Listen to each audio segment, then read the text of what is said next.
रहस्य, डर और अंत में एक गहरा मोड़ के साथ। भूतिया जंगल उत्तर भारत के एक दूरदराज इलाके में पहाड़ों और घने पेड़ों के बीच बसा था एक छोटा सा गांव, चंद्रपुर। गांव जितना सुंदर था उतना ही डरावना था उसके पास स्थित जंगल, काला वन, जिसे लोग आम भाषा में भूतिया जंगल कहते थे। कोई भी गांव वाला सूरज ढलने के बाद उस जंगल की ओर नहीं जाता था। बुजुर्ग कहते थे कि वहां से रात में औरत के रोने की आवाज आती है, कभी बच्चों की हंसी, तो कभी किसी के नाम से पुकारने की। जो एक बार गया वो या तो लौटा नहीं, या लौटकर पहले जैसा नहीं रहा। मनोज की जिद। मनोज, शहर से आया एक पत्रकार, इन बातों को अंधविश्वास मानता था। उसे ऐसी कहानियों में सच्चाई खोजने की आदत थी। जब उसने चंद्रपुर के भूतिया जंगल के बारे में सुना तो उसने तय कर लिया कि वह इस रहस्य से पर्दा उठाएगा। गांव के मुखिया ने उसे बहुत समझाया। बाबू, ये जंगल खाली नहीं है, यहां कुछ रहता है। मनोज मुस्कुराया। डर इंसान के दिमाग में होता है, जंगल में नहीं। जंगल में प्रवेश शाम के ठीक पहले मनोज कैमरा, टॉर्च और रिकॉर्डर लेकर जंगल में घुस गया। जैसे जैसे वह अंदर बढ़ता गया, पेड़ और घने होते गए। हवा अचानक ठंडी हो गई, पक्षियों की आवाजें बंद हो गईं। तभी उसे किसी के चलने की आहट सुनाई दी। कौन है? मनोज ने आवाज लगाई। कोई जवाब नहीं। कुछ दूर जाने पर उसे एक टूटी फूटी झोपड़ी दिखी। झोपड़ी के अंदर से धीमी धीमी सिसकियों की आवाज आ रही थी। सफेद साड़ी वाली औरत। मनोज ने जैसे ही झोपड़ी का दरवाजा खोला, उसकी रूह कांप गई। अंदर एक औरत बैठी थी, सफेद साड़ी में, खुले बाल और चेहरा नीचे झुका हुआ। आप ठीक हैं? मनोज ने पूछा। औरत ने धीरे धीरे सिर उठाया। उसका चेहरा आधा जला हुआ था, आंखों से खून बह रहा था। तुम भी मुझे छोड़कर जाओगे? उसने भारी आवाज में पूछा। मनोज पीछे हट गया। उसके पैर कांपने लगे। भयानक सच्चाई। औरत ने बताया कि उसका नाम सीमा था। सालों पहले गांव वालों ने उस पर डायन होने का आरोप लगाया और इसी जंगल में जिंदा जला दिया। उसी दिन से उसकी आत्मा इस जंगल में कैद है। जो भी सच जानने आता है वो यहीं रह जाता है, सीमा ने कहा। तभी चारों तरफ से सैकड़ों परछाइयां निकलने लगीं। बच्चों की हंसी, औरतों की चीखें और मर्दों की दर्द भरी आवाजें गूंजने लगीं। मनोज भागने लगा, लेकिन रास्ते बदल चुके थे। सुबह का सन्नाटा। अगली सुबह गांव के लोग जंगल के किनारे पहुंचे। वहां मनोज का कैमरा पड़ा था, टूटा हुआ। रिकॉर्डर चल रहा था। उसमें आखिरी आवाज थी, ये कहानी झूठ नहीं है, जंगल जिंदा है। उसके बाद बस एक औरत की हंसी। आज भी कहा जाता है कि अगर तुम चंद्रपुर के भूतिया जंगल में जाओ और कोई तुम्हें नाम लेकर बुलाए तो मुड़कर मत देखना, क्योंकि जो मुड़ गया वो फिर कभी बाहर नहीं आया। Horror railway station. नाम भले ही छोटा हो, पर इसकी पटरियों पर बिछी कहानियां बहुत लंबी हैं। सुबह के 5 बजे थे। धुंध अभी भी स्टेशन के चारों ओर पसरी हुई थी। प्लेटफॉर्म नंबर 1 पर लगी पीली बत्ती धुंधले उजाले में थकी हुई सी लग रही थी। चाय वाले की केतली से उठती भाप, कोयले की हल्की गंध और दूर से आती ट्रेन की सीटी, ये सब मिलकर हॉरर स्टेशन को हर सुबह जिंदा कर देते थे। ये स्टेशन बड़े शहरों जैसा नहीं था। यहां न तो ऊंची इमारतें थीं, न ही भागती भीड़। लेकिन जो था वह था इंतजार, किसी अपने के लौटने का, किसी अपने के बिछड़ने का। रामदीन बाबू और स्टेशन। रामदीन बाबू पिछले 30 सालों से इस स्टेशन पर कुल्ली थे। सफेद धोती, कंधे पर लाल गमछा और सिर पर उम्र की झुर्रियाओं। उन्होंने न जाने कितने बक्से उठाए थे, लेकिन हर बक्से के साथ कोई न कोई कहानी जुड़ी होती थी। बाबूजी, कोलकाता वाली ट्रेन कब आएगी? आ जाएगी बेटा। स्टेशन पर कभी कोई देर से नहीं आता, बस कभी कभी जिंदगी जल्दी निकल जाती है। रामदीन बाबू की बातें अजीब थीं, लेकिन सच से भरी। प्लेटफॉर्म नंबर 2 और मीरा मीरा रोज शाम 6 बजे प्लेटफॉर्म नंबर 2 पर आती थी। हाथ में एक पुराना बैग और आंखों में उम्मीद। 5 साल पहले उसका पति नौकरी की तलाश में मुंबई गया था। जाते वक्त बोला था, 6 महीने में लौट आऊंगा मीरा। 6 महीने 5 साल बन गए। हर शाम मीरा उसी ट्रेन को देखती थी जिससे वह गया था। हर उतरते यात्री में उसे वही चेहरा दिखता। लेकिन ट्रेन खाली हो जाती और मीरा की आंखें फिर झुक जातीं। होरार स्टेशन ने मीरा के आंसू रोज देखे थे, पर कभी सवाल नहीं किया। एक बच्चा और अधूरी टिकट। एक दिन स्टेशन पर 10 साल का एक बच्चा बैठा मिला। नाम था सोनू। हाथ में आधी फटी हुई टिकट। कहाँ जाना है? स्टेशन मास्टर ने पूछा। पापा के पास। लेकिन पता नहीं वो किस स्टेशन पर हैं। पूछने पर पता चला पिता मजदूरी के लिए कहीं चले गए थे। सोनू बस ट्रेन में बैठ गया था, बिना दिशा जाने। उस दिन होरार स्टेशन ने सिर्फ ट्रेनों को नहीं रोका, बल्कि एक बच्चे को भटकने से बचा लिया। स्टेशन मास्टर ने पुलिस को बुलाया और 2 दिन बाद पिता मिल गए। उस दिन होरार स्टेशन मुस्कुराया था। आखिरी ट्रेन। एक रात तेज बारिश हो रही थी। स्टेशन लगभग खाली था। तभी आखिरी लोकल ट्रेन आई। उसमें से एक बूढ़ी औरत उतरी, हाथ में एक मटमैला सा पत्र। वह स्टेशन के कोने में बैठ गई और रोने लगी। पत्र में लिखा था, माँ, मैं अब इस दुनिया में नहीं हूं। अगर कभी घर लौटो तो होरार स्टेशन पर उतरना। वहीं तुम्हें मेरी यादें मिलेंगी। वह औरत देर रात तक वहीं बैठी रही, मानो स्टेशन की दीवारों में उसका बेटा बोल रहा हो। स्टेशन सिर्फ ईंट पत्थर नहीं होता, होरार रेलवे स्टेशन सिर्फ एक जगह नहीं है। यह उन सपनों का पड़ाव है जो शहरों की ओर जाते हैं। यह उन रिश्तों का साक्षी है जो प्लेटफॉर्म पर टूट जाते हैं। ये उन उम्मीदों की छाया है जो हर सीटी के साथ जाग उठती है। ट्रेनें आती हैं, जाती हैं, लोग मिलते हैं, बिछड़ते हैं, लेकिन होरार स्टेशन, वह वहीं खड़ा रहता है, हर कहानी को अपने सीने में समेटे हुए। और शायद इसी वजह से जब रात के सन्नाटे में कोई ट्रेन नहीं होती, तब भी लगता है हॉरर रेलवे स्टेशन कुछ कह रहा है। होरार बस स्टैंड, होरार बस स्टैंड। कोई बड़ा या चमकदार बस अड्डा नहीं था। न वहां शीशे की इमारतें थीं, न डिजिटल बोर्ड, और न ही ऐसी वेटिंग हॉल। फिर भी होरार बस स्टैंड जिंदा था। लोगों की आवाजों, चाय की भाप, डीजल की गंध और अनगिनत कहानियों से। सुबह के 4 बजे से ही बस स्टैंड जागने लगता था। सबसे पहले आती थी रामदीन चाय वाले की केतली की सीटी। वह पिछले 30 सालों से वहीं था। किसी को याद नहीं कि उसने कभी छुट्टी ली हो। लोग कहते थे कि अगर किसी दिन रामदीन न दिखे तो समझ लेना कि होरार बस स्टैंड बंद हो गया। बस स्टैंड के बीचों बीच एक पुरानी घड़ी टंगी थी, जो हमेशा 5 मिनट पीछे चलती थी। पर किसी को उससे शिकायत नहीं थी, क्योंकि होरार में समय वैसे भी अपनी ही चाल चलता था।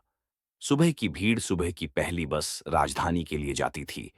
उसमें ज्यादातर छात्र, दफ्तर जाने वाले लोग और कुछ ऐसे चेहरे होते थे जिनकी आंखों में नींद से ज्यादा सपने भरे होते थे। उसी बस में हर दिन बैठता था मोहन, एक दुबला पतला लड़का जो शहर जाकर प्रतियोगी परीक्षा की तैयारी करता था। उसके पास एक पुराना बैग, 2 किताबें और मां की दी हुई हिम्मत थी। हर बार बस चढ़ते समय वह बस स्टैंड को ऐसे देखता जैसे कह रहा हो, एक दिन लौटूंगा, लेकिन कुछ बनकर।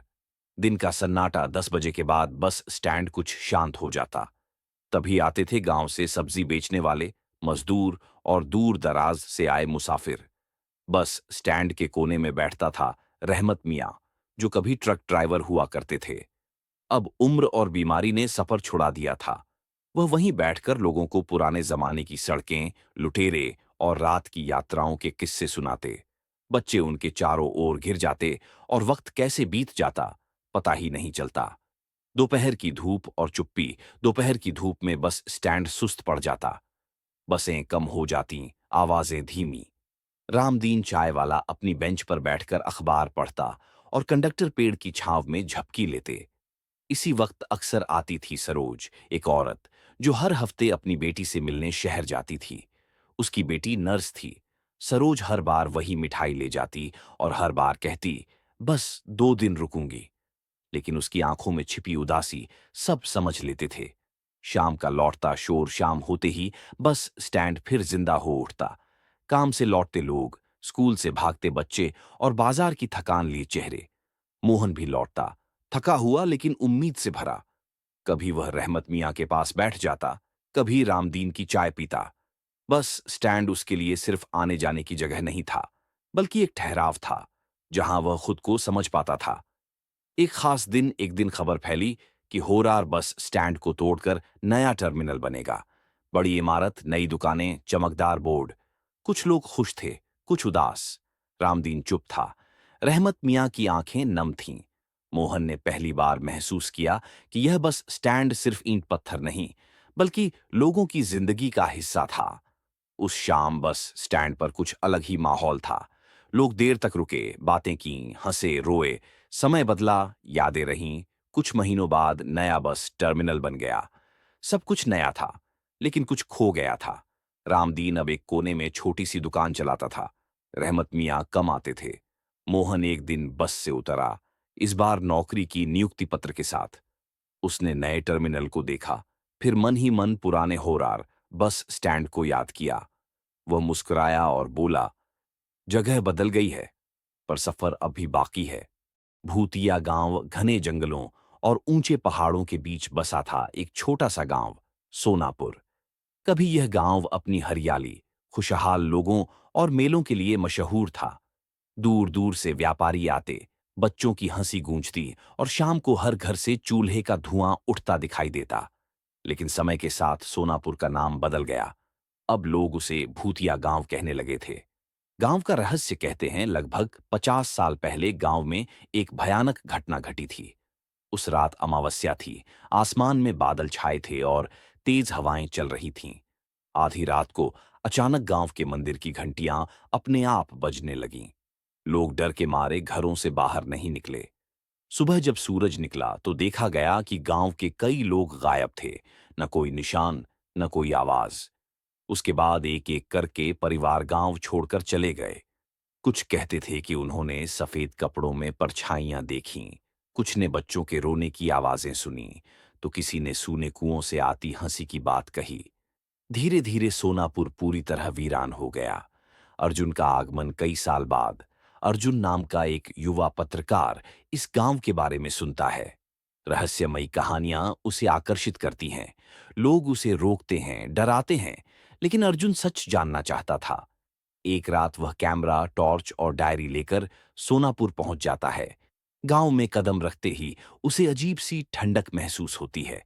हवा में फुसफुसाहट थी, जैसे कोई उसका नाम पुकार रहा हो। टूटे हुए घर, जले हुए दिए और सूखा कुआं, सब कुछ डरावना लग रहा था। पहली रात का डर रात गहराते ही अर्जुन को मंदिर से घंटियों की आवाज सुनाई दी। वह हिम्मत जुटाकर मंदिर की ओर बढ़ा। अंदर एक पुरानी मूर्ति टूटी हुई पड़ी थी और दीवारों पर खून जैसे निशान बने थे। अचानक उसके कैमरे की बैटरी अपने आप खत्म हो गई। तभी उसे किसी के रोने की आवाज आई, एक छोटी बच्ची की। वह आवाज कुएं से आ रही थी। जैसे ही अर्जुन ने कुएं में झांका, उसे अपनी ही परछाई नहीं, बल्कि सैकड़ों चेहरे दिखाई दिए, उदास, गुस्से से भरे हुए। सच्चाई का खुलासा डर से कांपता हुआ अर्जुन भागकर एक पुराने घर में छिप गया। वहां उसे एक पुरानी डायरी मिली। वह गांव के पुजारी की थी। डायरी में लिखा था कि गांव के लोगों ने लालच में आकर एक तांत्रिक से अमृता पाने का सौदा किया था। बदले में उन्हें हर साल एक बलि देनी थी। लेकिन एक साल उन्होंने बलि देने से इनकार कर दिया। तांत्रिक ने पूरे गांव को श्राप दे दिया, तुम सब यहीं रहोगे, जिंदा और मरे के बीच। आत्माओं की मुक्ति। अर्जुन को समझ आ गया कि आत्माएं शांति चाहती हैं। उसने मंदिर में जाकर पूरे विधि विधान से पूजा की, पुजारी की डायरी में लिखे मंत्रों का उच्चारण किया और गांव के लोगों से माफी मांगी। तेज हवा चली, आसमान में बिजली कड़की और अचानक सब कुछ शांत हो गया। अंत या शुरुआत? सुबह जब अर्जुन की आंख खुली तो गांव वैसा ही था, लेकिन हवा हल्की थी। डर नहीं था, परछाइयां गायब थीं। वह गांव से बाहर निकल आया। आज भी सोनापुर खाली है, लेकिन अब वहां जाने वाले कहते हैं, डर नहीं लगता, बस उदासी है। और अर्जुन की रिपोर्ट के बाद भूतिया गांव का रहस्य दुनिया के सामने आ गया। लेकिन कुछ लोग कहते हैं, अमावस्या की रात आज भी मंदिर की घंटियां बजती हैं। श्मशान का तांत्रिक। यह कहानी है मध्य भारत के घने जंगलों से घिरे गांव अघोरपुर की। इस गांव में सूरज ढलते ही कोई घर से बाहर नहीं निकलता था, क्योंकि गांव की सीमा के पास एक पुराना श्मशान था और वहीं रहता था एक तांत्रिक। लोग उसे कहते थे कालदंत बाबा। कहा जाता था कि बाबा इंसान नहीं रहा। उसकी आंखें लाल थीं, दांत नुकीले और शरीर पर हमेशा भस्म लगी रहती थीं। रात के समय वह श्मशान में खोपड़ियों के बीच बैठकर तंत्र साधना करता था। गांव में जो भी अचानक बीमार पड़ता, जिसकी फसल सूख जाती या जिसके घर में मौत होती, सब कहते कालदंत बाबा नाराज है। एक रात गांव की सबसे सुंदर लड़की मीरा अचानक बेहोश हो गई। उसके शरीर पर अजीब निशान थे, जैसे किसी ने तंत्र चिन्ह बनाए हों। गांव के पुजारी ने कांपते हुए कहा, यह तांत्रिक की नजर है। अगर पूर्णिमा की रात पूजा नहीं हुई तो मीरा की आत्मा उठा ली जाएगी। मीरा का भाई अर्जुन, जो शहर में पढ़ा लिखा था, अंधविश्वास नहीं मानता था। उसने ठान लिया, कालदंत बाबा का सच सामने लाऊंगा। पूर्णिमा की रात अर्जुन अकेले श्मशान पहुंचा। चारों ओर जलती चिताएं, हवा में जलते मांस की गंध और दूर से आती हंसी। हाँ, हाँ, हाँ। श्मशान के बीचों बीच बाबा बैठा था। उसके सामने एक उल्टी लटकी लाश और जमीन पर खून से बना यंत्र। तू बहुत देर से आया है। बाबा की आवाज इंसान जैसी नहीं थी। भयानक सच अर्जुन ने देखा। श्मशान की हर लाश हिल रही थी। उनकी आत्माएं जंजीरों में बंधी थीं। कालदंत बाबा चिल्लाया, मैंने अपनी आत्मा शैतानी तंत्र से बांध दी है। जब तक बलि मिलती रहेगी मैं अमर रहूंगा। तभी मीरा को खींचती हुई एक छाया आई। उसकी आंखें सफेद थीं, मुंह से काले कीड़े गिर रहे थे। अघोरी तंत्र अर्जुन ने जेब से गीता का मंत्र निकाला, जो उसकी मां ने दिया था। जैसे ही उसने मंत्र पढ़ा, ऊं नमः शिवाय, श्मशान कांप उठा। लाशें चीखने लगीं। कालदंत बाबा का शरीर जलने लगा। उसके अंदर से सैकड़ों आत्माएं निकलकर आसमान में विलीन हो गईं। चिल्लाते हुए बाबा बोला, मैं वापस आऊंगा। हर श्मशान में मेरा अंश है, अंत या शुरुआत। सुबह मीरा होश में थी। श्मशान खाली था। बाबा का नामो निशान नहीं। लेकिन आज भी अमावस्या की रात श्मशान से आवाज आती है, बलि, मुझे बलि चाहिए। और गांव वाले जानते हैं, कालदंत बाबा मरा नहीं है। वह अब हर उस इंसान के लालच में जिंदा है जो तंत्र की ताकत चाहता है। काला कमरा उत्तर भारत के एक छोटे से कस्बे में एक पुरानी हवेली थी, चौधरी हवेली। लोग कहते थे कि वह हवेली जिंदा है। जो भी रात के बाद उसमें गया, वह या तो पागल हो गया या फिर कभी वापस नहीं आया। हवेली के बीचों बीच एक कमरा था, काला कमरा। उस कमरे की दीवारें हमेशा ठंडी रहती थीं, चाहे बाहर कितनी भी गर्मी हो। वहां कोई खिड़की नहीं थी और दरवाजा हमेशा अंदर से बंद रहता था। अजीब बात यह थी कि किसी ने भी उस कमरे का ताला कभी नहीं देखा। आरव, दिल्ली से आया एक पत्रकार, अंधविश्वासों पर लेख लिखने के लिए उस कस्बे पहुंचा। उसे भूत प्रेत पर विश्वास नहीं था। लोगों की डर भरी कहानियां उसे सिर्फ मसाला लगती थीं। चौधरी हवेली? वह मुस्कुराया, आज रात वहीं रुकूंगा। गांव वालों ने उसे रोका। एक बूढ़ी औरत कांपती आवाज में बोली, बेटा, सूरज डूबने के बाद वहां मत जाना। हवेली सांस लेती है। आरव हंस पड़ा। रात ठीक 12 बजे हवेली का दरवाजा अपने आप खुल गया। क्रियो। हवा के साथ सड़ी हुई गंध अंदर फैल गई। आरव ने टॉर्च जलाई। दीवारों पर नाखूनों के निशान थे, जैसे कोई अंदर से बाहर निकलना चाहता हो। तभी उसे किसी के चलने की आवाज आई। छप छप छप। लेकिन फर्श सूखा था। सीढ़ियों के नीचे एक दरवाजा था, पूरी तरह काला। दरवाजे पर उकेरा था, जो अंदर गया वही बाहर आएगा। आरव का दिल जोर से धड़कने लगा। फिर भी उसने दरवाजा खोला।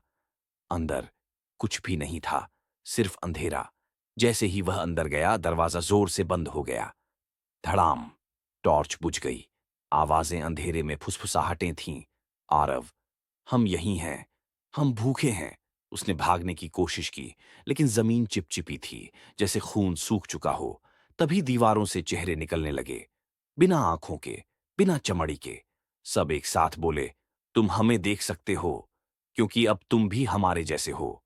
उसे याद आया, सालों पहले इस हवेली में एक परिवार को जिंदा जला दिया गया था। उनकी आत्माएं उसी कमरे में कैद थीं और उन्हें हर कुछ सालों में एक नया शरीर चाहिए होता था। सुबह गांव वालों ने देखा, आरव हवेली के बाहर खड़ा था, खामोश, आंखें बिल्कुल काली। बूढ़ी औरत फूट फूट कर रो पड़ी। एक और चला गया। उस रात से चौधरी हवेली में दो आवाजें आती हैं, एक पुरानी और एक नई। और काला कमरा अब और ज्यादा भूखा है।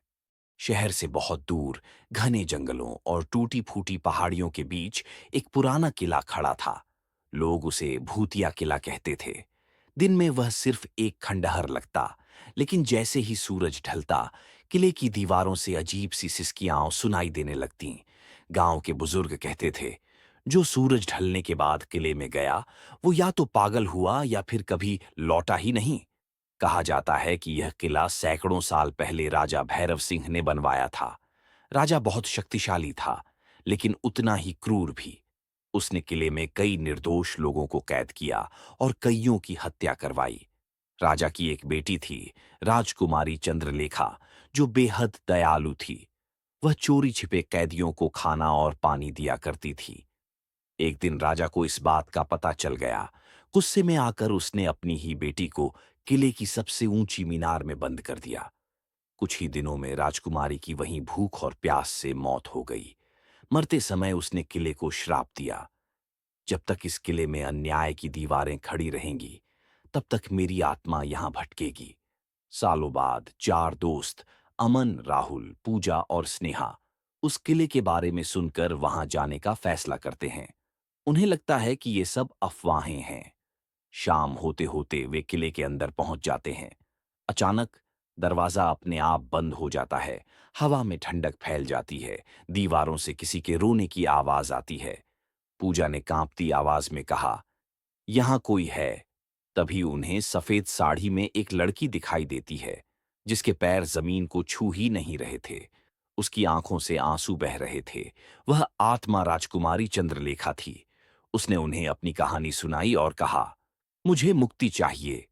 इस किले की सच्चाई दुनिया को बताओ। अचानक जमीन हिलने लगी। दीवारों पर खून के निशान उभर आए। चारों दोस्त किसी तरह भागकर किले से बाहर निकलने में सफल हो गए। सुबह गांव वालों ने देखा कि किले की एक मीनार गिर चुकी थी।